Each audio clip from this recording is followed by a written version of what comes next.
I'm pro Second Amendment, but I'm also pro gun control. Personally, I think it's common sense gun control. So I came across this video titled, "Can you be pro Second Amendment and pro gun control?"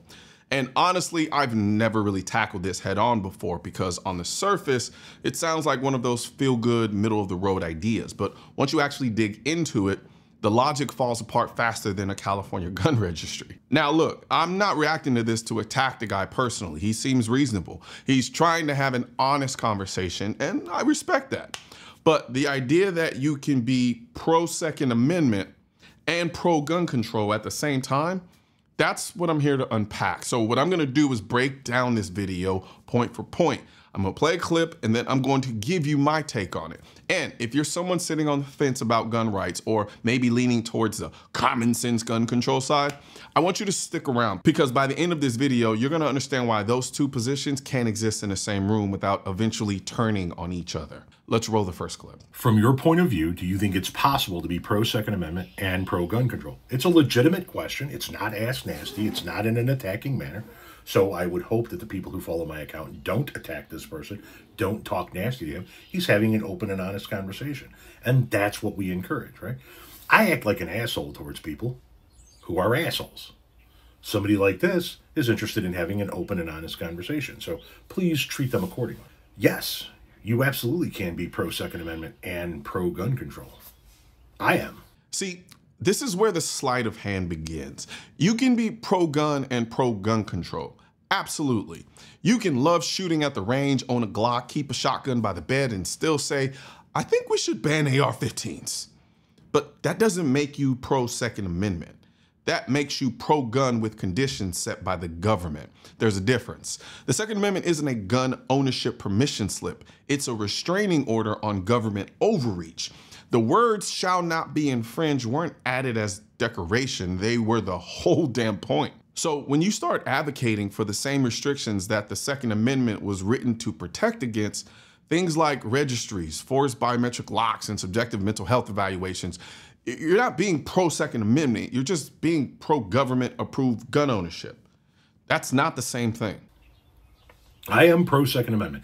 It is my belief that you, as long as you're not a danger to anybody else, have a right to own and carry guns if you so choose. Sounds nice, doesn't it? But here's the issue. Every gun control law in the book is sold to you using the exact same line. We're not trying to take guns from good people, just dangerous ones.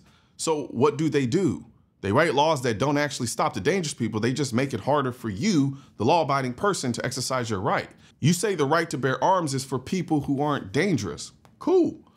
Then why are all the policies aimed at burdening the people who aren't dangerous? And by the way, the right to self-defense isn't something government grants you. It's inherent. It predates the Second Amendment. The Second Amendment just protects your right to use the best tool for the job, a gun. And it wasn't just about defending yourself from criminals. It was about defending yourself from tyrants. That's not some conspiracy theory. That's literally the historical context behind the Second Amendment. And I have no problem with the Second Amendment existing. What I have a problem with is the misinterpretation, in my opinion, of the Second Amendment. The fact that they believe that it's for every human being, no matter what. No one is arguing that violent criminals or unstable individuals should have unrestricted access to guns. That's already illegal. What you're doing here is arguing against a straw man. You're fighting the version of the Second Amendment that lives in your head, not the one that exists in the real world. Here's the thing. We don't live in Minority Report. You can't predict who's going to commit a crime and take their rights away in advance, not without throwing due process and presumption of innocence out the window.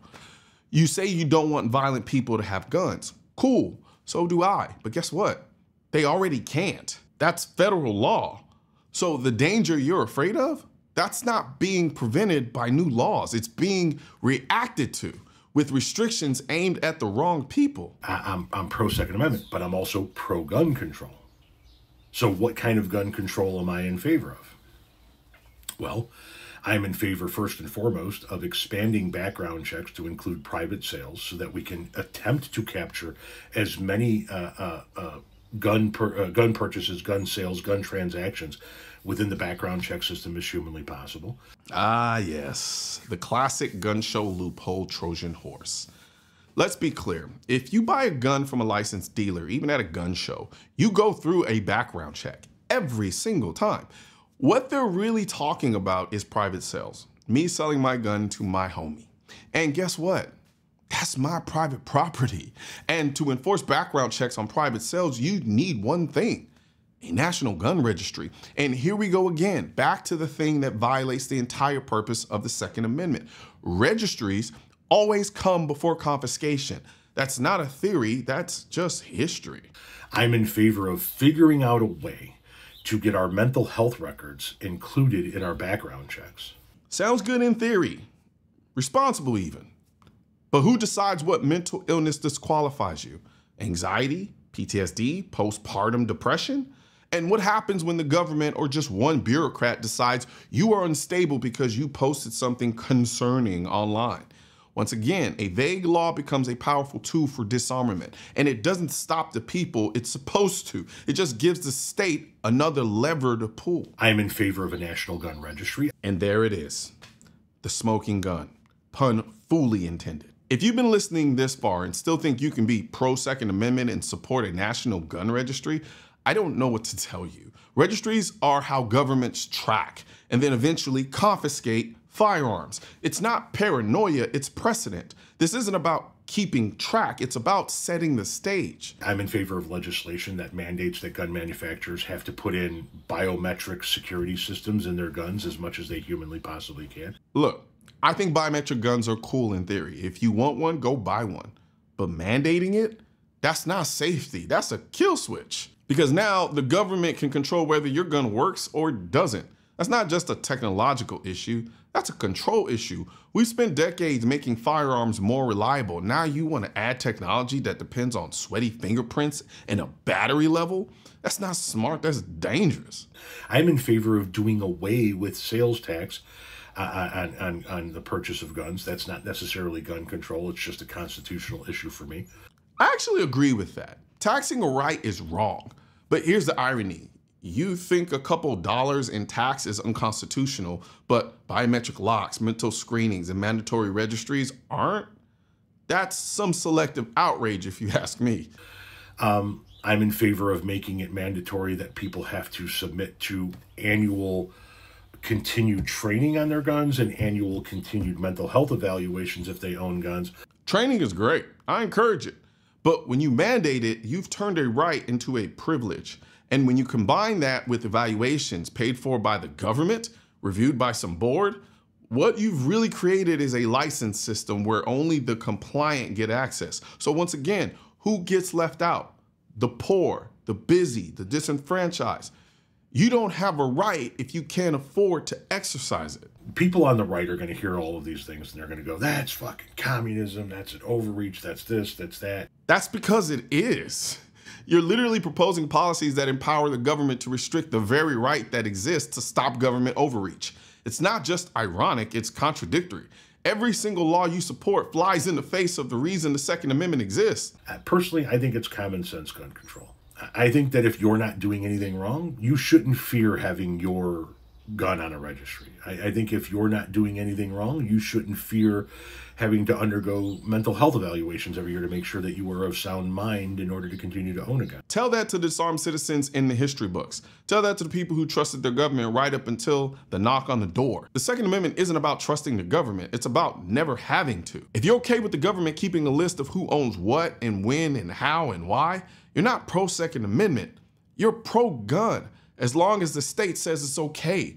That is not freedom. That's compliance with perks. I have a problem if you try to go into a business that doesn't want you to carry a gun, or a governmental building, or any other place that doesn't want you to carry a gun, you know, like the NRA headquarters.